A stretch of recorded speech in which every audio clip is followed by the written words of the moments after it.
Nagkanda hulog-hulog, nagka-earthquake ngayong December 9. Oh, ayusin ko pa to. Nagkanda hulog-hulog na. Hindi ko na nakuhaan yung doon sa Salabi kasi madilim. Na naman. Ito, this one is lower. Ayan, na Diyos ko, nagising na si David. Ay, nandito na sa akin yung mga foam sa paligid ko. Sana hindi magising. Foam. What? Scary? Is it scary? I'm not super scared now, but earlier it was terrible. That was the strongest one, even when I was younger. Stronger when I was younger. Kasi nung bata pa ako sa Pilipinas, naglindol pero yung parang dung, ganun lang.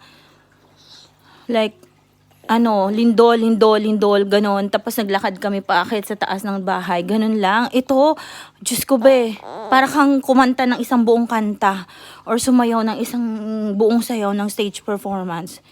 Grabe. Naglagay na ako ng foam dyan, sa kanila, double na. Tapos ito nilagay ko rin. Si Hana tulog mantika. Dito kami sa, sala nagtulog. Kasi nga marami pa akong task doon pero hindi ko nagagawin. Papahinga muna ako. May tutupiin. Makakatulog pa ba ako? May tutupiin pa ako sa sofa. Tutupiin ko na lang. Ayokong matulog muna ng 30 minutes. Tuesday ngayon, ang plan ko matulog ng maaga para may 8 hours akong tulog.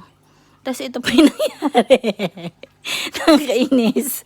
Sana walang pasok bukas. I hope there's no school tomorrow, Hadasa, no? So, all of you will not go to school. Don't go outside. Natulog si, David.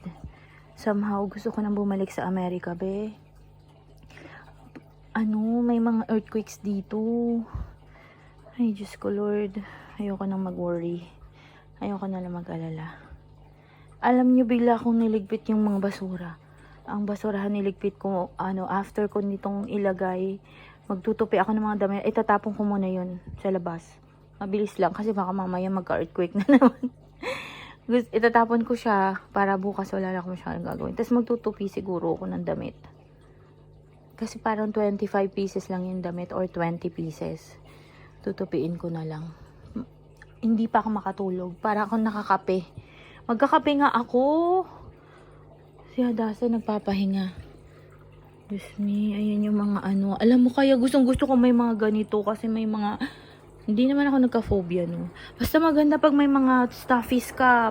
When there's earthquake, you just cover yourself like this. Ito para kaya David to Nakahanap ko doon. Ayun na, aeroplano. Ayun na, dumaan na yung aeroplano. Niloloko ko sila. Sabi ko, ayoko na dito. Lumipat na tayo sa Amerika. Okay, sige ba. Tulog muna si David.